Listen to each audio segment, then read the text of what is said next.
All right, chapter 18, part 2, day 1. What we're going to focus on today is what are hypothesis tests for one mean. We have done hypothesis tests for one proportion. We're now doing hypothesis tests for one mean. So it's going to look similar to what we've already done.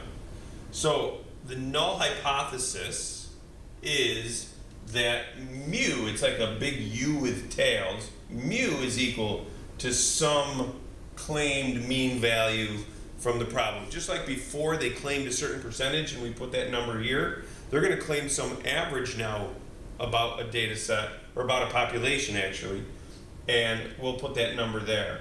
The three alternatives, again, are greater than, less than, or not equal to. And again, we get that from the problem on whether they're looking for evidence of an increase, a decrease, and evidence that something's been different. But just like before, we're going to pick only one of these. Pick one alternative. The capital mu does not change.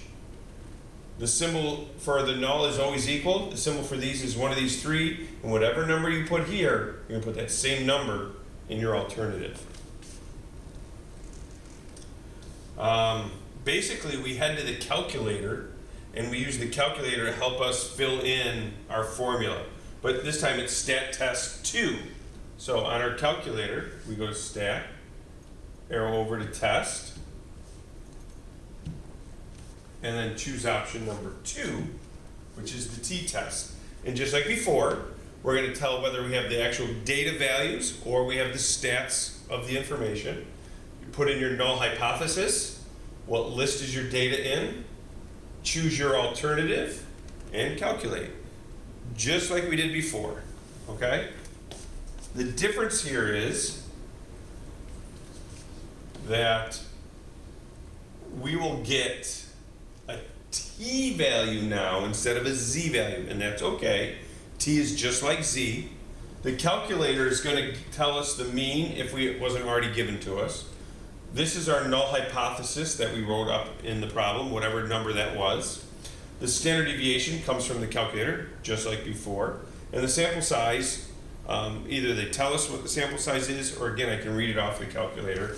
And I'm going to tell how much our t value comes out to be. We're going to fill in the formula for t. P value is going to come from the calculator, just like before. And based on that p value, we're going to write a conclusion.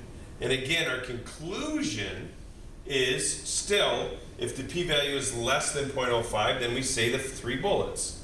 Our results are significant, we reject an hypothesis, we state that there is evidence for whatever that alternative hypothesis is asking to show. Okay? If the p-value is not less than 0.05, then we say these 3 bullets. Our results are not significant, we do not reject an hypothesis, and we state that there's not evidence for whatever that alternative was asking to show. So it's very similar to proportions, just we're doing this now for means or averages. So we're just going to go through the problem and do some classwork.